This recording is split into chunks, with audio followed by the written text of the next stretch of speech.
Ceci est de la peinture pour porcelaine que j'étale sur ce carrelage. Je travaille au plus vite car cela sèche très rapidement.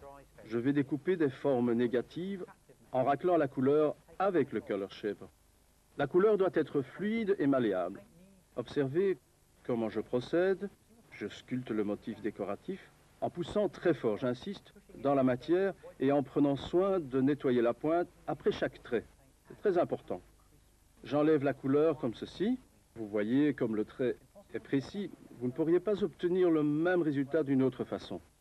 Ce carrelage est blanc, mais nous pouvons choisir des carrelages de couleur ou peindre sur un fond d'une couleur différente de celle que nous appliquerons au-dessus. Les possibilités sont infinies. Et voilà. J'ai mis exactement 20 à 30 secondes pour faire cela. Décorons donc cet autre carrelage. Je découpe des motifs blancs, comme ceci. Et voilà. Cela crée des formes précises et nettes.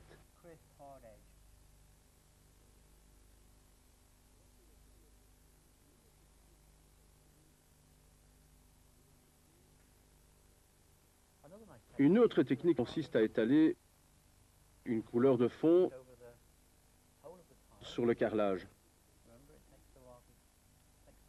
Rapidement, car souvenez-vous que cela sèche en quelques minutes.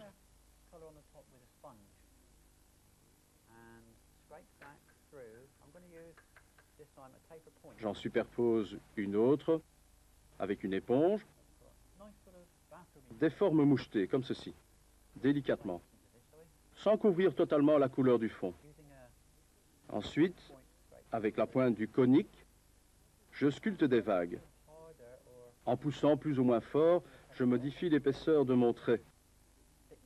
Notez que je tiens le manche presque à la verticale, car en l'inclinant, je tracerai des lignes frangées. C'est vraiment très joli.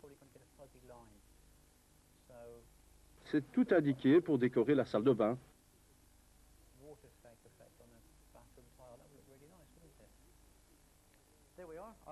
Bien voilà, j'espère vous avoir donné quelques idées pour décorer votre home. Exercez-vous tout d'abord sur de vieux carrelages, utilisez différentes pointes et n'oubliez pas de les nettoyer après chaque trait.